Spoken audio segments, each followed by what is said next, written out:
Sun next ആപ്പിലൂടെ നിങ്ങളുടെ ഇഷ്ടപരമ്പരകൾ സംപ്രേക്ഷണ ശേഷം തികച്ചും സൗജന്യമായി കാണൂ. ഉടൻ സൺ നെക്സ്റ്റ് ആപ്പ് ഡൗൺലോഡ് ചെയ്യൂ. ഒറ്റയ്ക്കാണെന്ന് ചിന്തയൊന്നും വേണ്ട. എന്തെങ്കിലും ആവശ്യമുണ്ടെങ്കിൽ ഞങ്ങളെ വിളിക്കാൻ പഠിക്കണ്ട.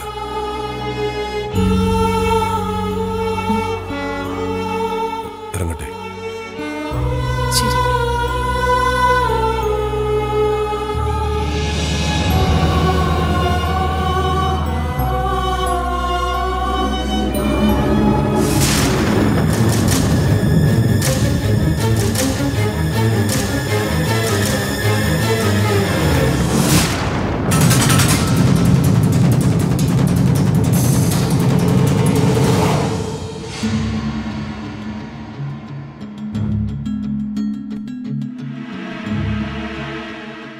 പോട്ടെ മോളെ, ഒക്കെ വിധിയെന്ന് കരുതി സമാധാനിക്കുക. ഒന്നും നമ്മുടെ കയ്യിലല്ലല്ലോ. കാദംബരി അമ്മ ജീവിച്ചിരുന്നപ്പോഴും നീ ഒറ്റയ്ക്ക് തന്നെ ജീവിച്ചവളാണ്. ആ ധൈര്യം കൈവിടാതിരിക്കുക. ഞാൻ നിനക്ക് വേണ്ടി പ്രാർത്ഥിക്കാം. പോയിട്ട് വരാം മോളെ.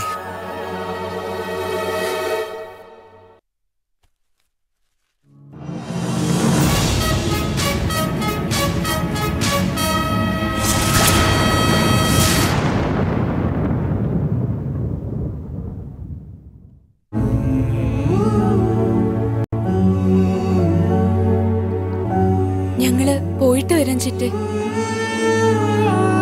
ഞാൻ എന്റെ അമ്മയെ പോലെ തന്നെ കണ്ടിട്ടുള്ളൂ ചിറ്റ്.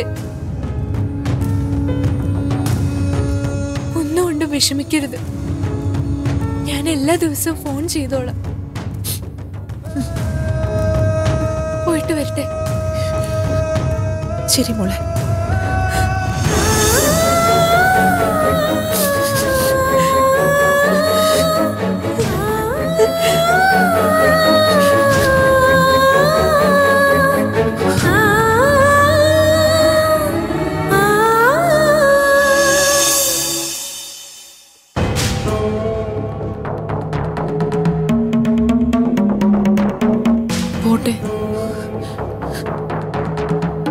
ശരി അമ്മനെ, ഒറ്റപ്പെട്ടു പോയെന്നൊരു വിഷമമുണ്ടോ നിനക്ക്?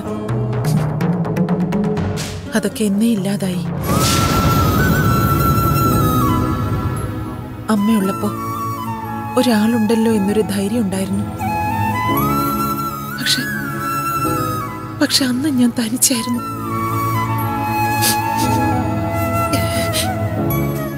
സാരമില്ല, നിങ്ങൾ ഇറങ്ങിക്കോ.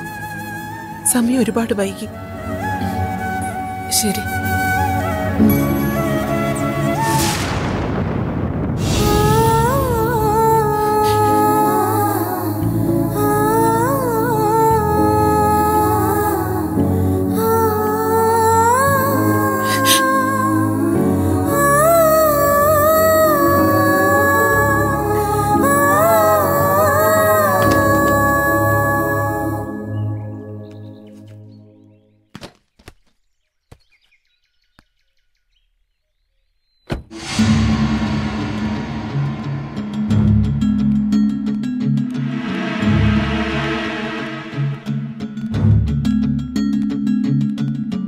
ദേവേട്ട, ദേവേട്ട, രാജേശ്വരിയോട് ഒറ്റയ്ക്ക് വിട്ടിട്ട് പോവാൻ എനിക്ക് തീരെ മനസ്സ് വരുന്നില്ല. നീ എന്താ ഉദ്ദേശിക്കുന്നേ? നമുക്ക് അവളെ കൂടി കൊണ്ടുപോവാം. എന്ത് ഭ്രാന്താ നീ പറയുന്നേ? എന്നോട് മറുത്തൊന്നും പറയില്ലേ ദേവേട്ട. അവളുടെ നിപ്പ് കണ്ടിട്ട് എന്റെ മനസ്സ് പെടഞ്ഞു പോകുന്നു.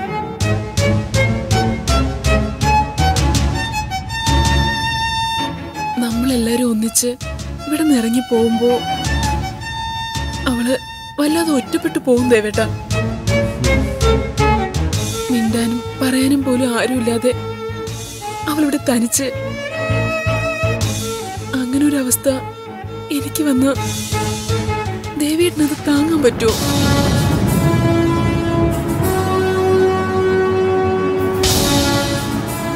പ്ലീസ് ദേവേട്ട, ഞാൻ പറയുന്നൊന്ന് കേക്ക്. നല്ലവണ്ണം ആലോചിച്ച് തന്നെയാണോ നീ? അതെ ദേവേട്ട, ഇപ്പൊ നമ്മളൊരു തീരുമാനം എടുത്തില്ലെങ്കിൽ ജീവിതകാലം മുഴുവൻ അതൊരു തീരാ കളങ്കമായി നമ്മുടെ ജീവിതത്തിൽ ഉണ്ടാവും. ശരി, നിന്റെ ഇഷ്ടം പോലെ ചെയ്യേ. അവരെ കൂടെ കൂട്ടി ഇനി എന്തൊക്കെ പൊല്ലാപ്പുകളാണോ എന്തോ ക്ഷണിച്ചു വരുത്താൻ പോകുന്നത്.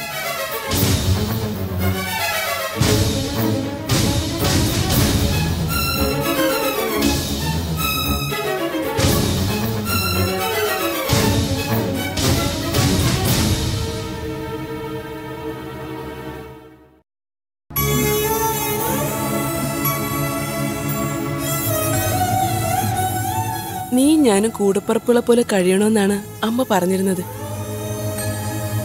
നിന്നെ ഇവിടെ ഒറ്റയ്ക്കാക്കിയിട്ട് പോവാൻ എന്റെ മനസ്സ് അനുവദിക്കുന്നില്ല. നീ ഞങ്ങളുടെ കൂടെ വാ രാജേശ്വരി.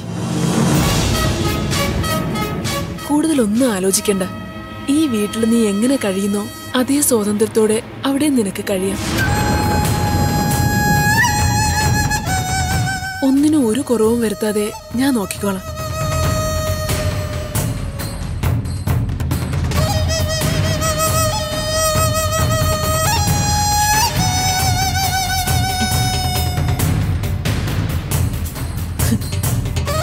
പക തീർക്കാനുള്ള വഴി അടഞ്ഞു പോയല്ലോ എന്ന് ചിന്തിച്ചിരിക്കുമ്പോഴാ നീയായിട്ട് എനിക്കൊരു വഴി തെളിച്ചു തരുന്നത്. ഇതുപോലൊരവസരം ഇനി എന്നെ തേടി വരില്ല.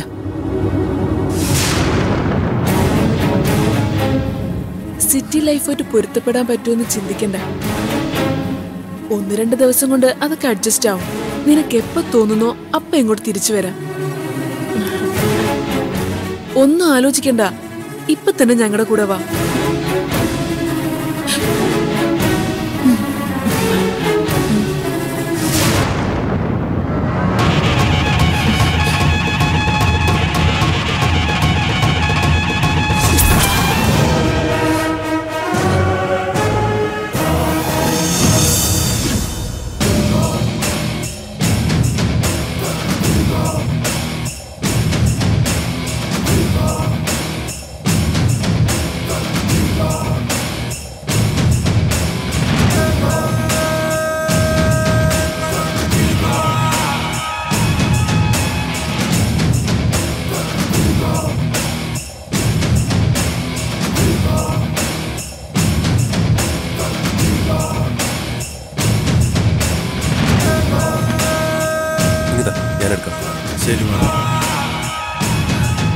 എല്ലാം നന്നായിട്ട് നോക്കണം. ഞാൻ പോയിട്ട് വരാം. ശരി അമ്മ.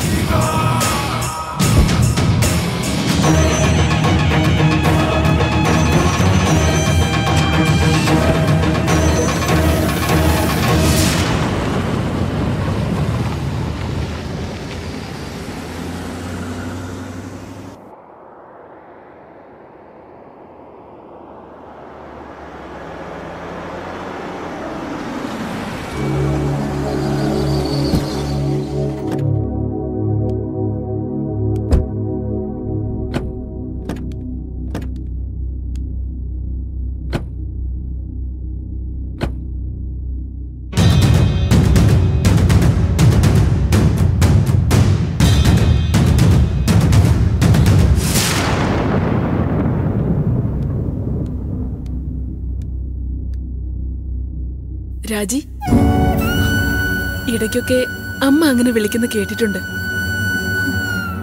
ഇനി ഞാനും അങ്ങനെ വിളിക്കൂ.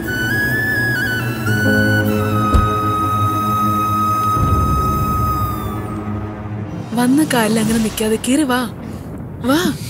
ചെല്ല ചിറ്റെ, ലഗേജൊക്കെ ഞങ്ങൾ കൊണ്ടുവന്നോളാം.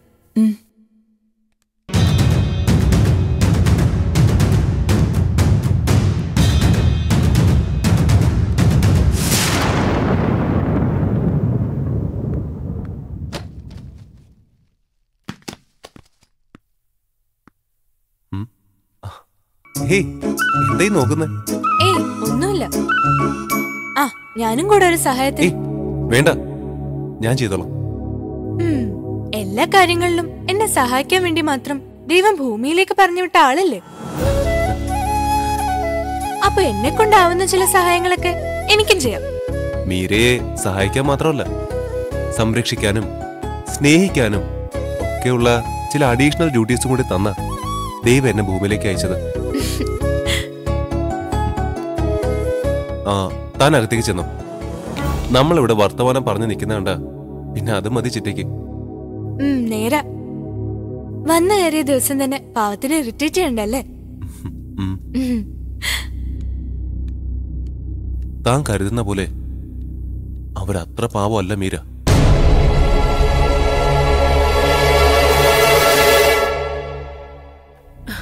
ആ, ഞാൻ വേഗം ചെന്ന് രാജേശ്വരിയുടെ മുറി റെഡിയാക്കാം.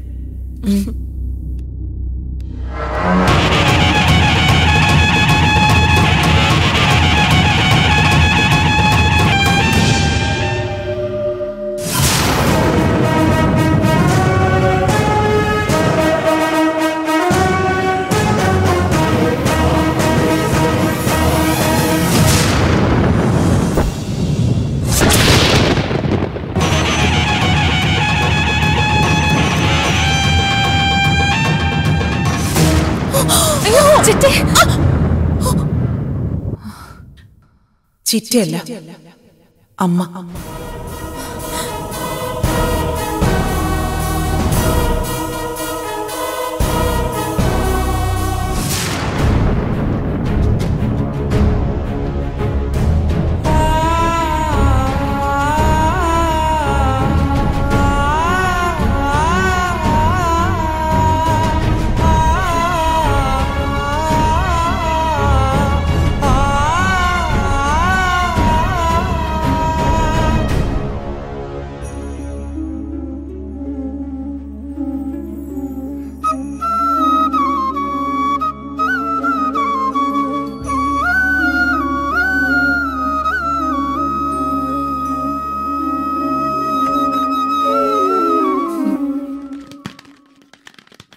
വരൂ രാജേശ്വരി. പാർവതീപുരവും പുത്തൻമടവും നിനക്ക് എത്രത്തോളം ഇഷ്ടമായിരുന്നോ അത്രത്തോളം ഇഷ്ടത്തോടെ സ്വാതന്ത്ര്യത്തോടെ നിനക്കിവിടെ കഴിയാം. ഇഷ്ടമായോ ഈ മുറി?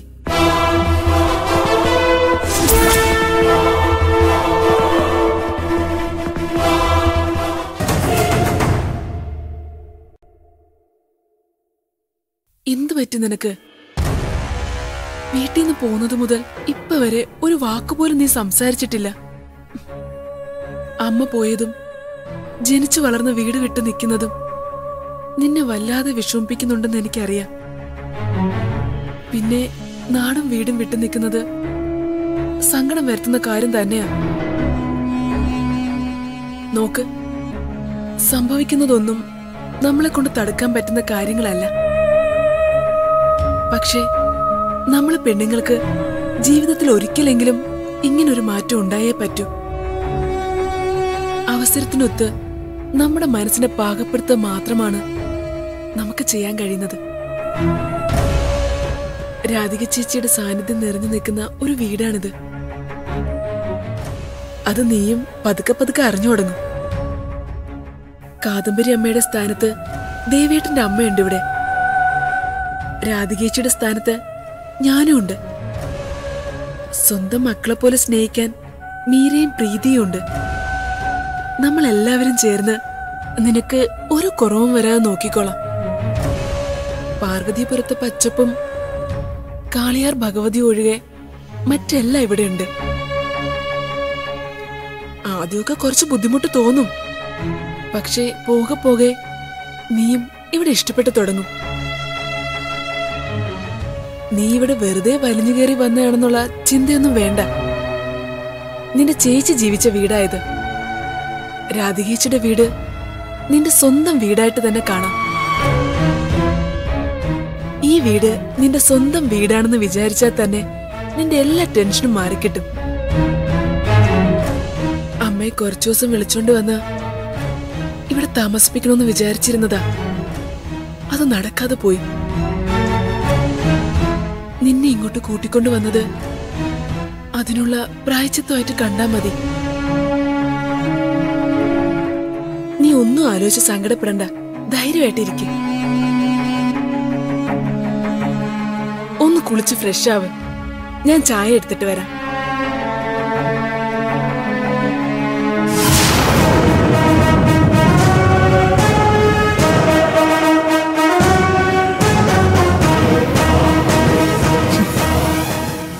ഭർത്താവിനെ കൊന്നെറിഞ്ഞിട്ട് അതിനരികിലിരുന്ന് കരയുന്ന നിന്നെ ഒന്നും അറിയാത്ത പോലെ വന്ന് ഒപ്പുയർന്ന് ആശ്വസിപ്പിക്കണമെന്നായിരുന്നു എന്റെ ആഗ്രഹം.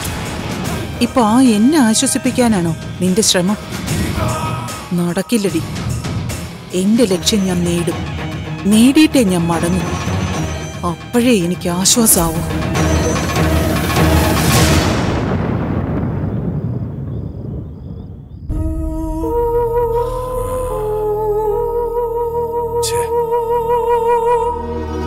ഒരു ഭാരം തലയിൽ നിറക്കി വെക്കാനാ ഇത്രയും കഷ്ടപ്പെട്ട് പാർവതിപുരം വരെ പോയത്. തിരികെ വന്നപ്പോ ആ ബാധ്യത കൂടെ തിരികെ വന്നതും പോരാ, പുതിയൊരു തലവേദന വേറെയും.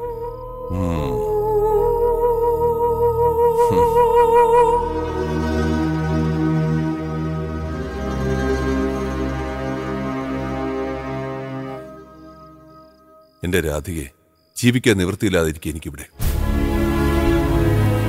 സ്വന്തം വീട്ടിൽ ഞാനൊരു അഗതിയെപ്പോലെ കഴിയേണ്ട അവസ്ഥയിലേക്കാ കാര്യങ്ങളുടെ പോക്ക്. രാജേശ്വരെ ഒരാളെ തീരെയും ടോളറേറ്റ് ചെയ്യാൻ പറ്റുന്നില്ല എനിക്ക്. മനുഷ്യനെ മനസമാധാനം കെടുത്താൻ.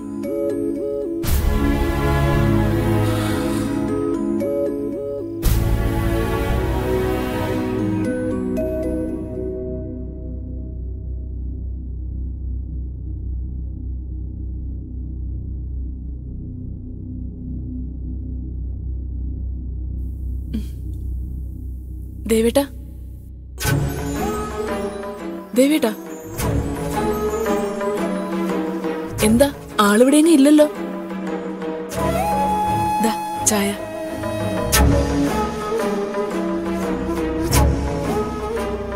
എന്താ ദേവേട്ടാ, എന്നോടെന്തോ ദേഷ്യമുള്ളത് പോലെ? പാർവതിപുരത്തിന് രാജേശ്വരി കൂടെ ഇങ്ങോട്ട് കൊണ്ടുവരുന്ന കാര്യം എന്തായിരുന്നു? ഒരേ ചോരയാണെങ്കിലും രാധികയെ പോലെയോ അമ്മയെപ്പോലെയോ ഒന്നും അല്ല രാജേശ്വരി. നിനക്ക് അവളെ അറിയാത്തോണ്ടാ ഇവനെ. സ്വൈരക്കേണ്ട പര്യായമാ സ്ത്രീ. ആദ്യം അവളോട് വന്ന ദിവസം തന്നെ ഞാൻ നിന്നോട് പറഞ്ഞതല്ലേ? രാജേശ്വരി ഇങ്ങോട്ട് കൂട്ടിക്കൊണ്ടുവരുന്നത് ദേവേട്ടന് ഇഷ്ടമല്ലെന്നൊക്കെ എനിക്കറിയാം. അതറിഞ്ഞിട്ടും ഞാൻ അങ്ങനെ ചെയ്യണമെങ്കിൽ അത് അത്രയും വലിയ കാരണം ഉള്ളതുകൊണ്ടാവില്ലേ ദേവേട്ട?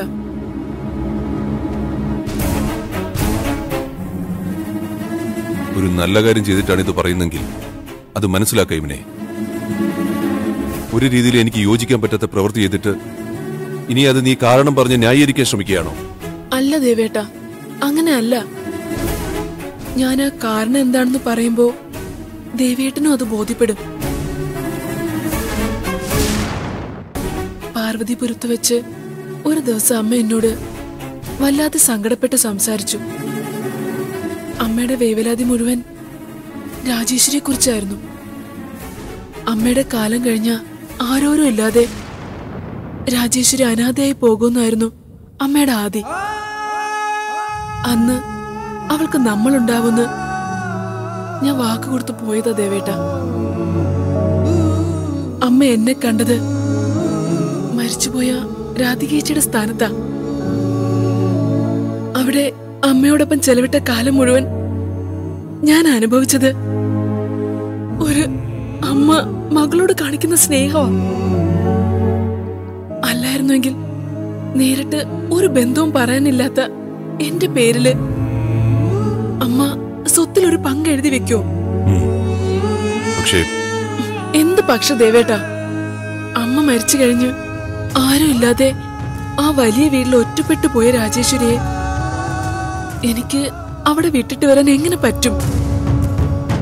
അമ്മ എന്നെ കണ്ടത് രാജേശ്വരിയുടെ ചേച്ചിയായ രാധികയുടെ സ്ഥാനത്താണ്. ആ സ്ഥാനത്ത് നിന്ന് ഞാൻ ചെയ്യേണ്ട കടമയാ ഞാൻ ചെയ്തത്. അത് തെറ്റായിരുന്നു എന്ന് പറയാൻ ദേവേട്ടന് പറ്റുമോ? ഇല്ല, എനിക്ക് മനസ്സിലാവുന്നുണ്ട്. പക്ഷേ അമ്മയോ നീയോ കാണിക്കുന്ന കരുതലോ സ്നേഹമോ ഒന്നും അർഹിക്കുന്ന സ്വഭാവമല്ല അവളുടേത്. ഇവനെ നമ്മുടെ പോലുള്ള ഒരു കുടുംബത്തിനകത്ത് ഒത്തുചേർന്ന് പോകുന്ന ഒരാളല്ല രാജേശ്വരി. അവളൊരു പ്രശ്നക്കാരിയാ.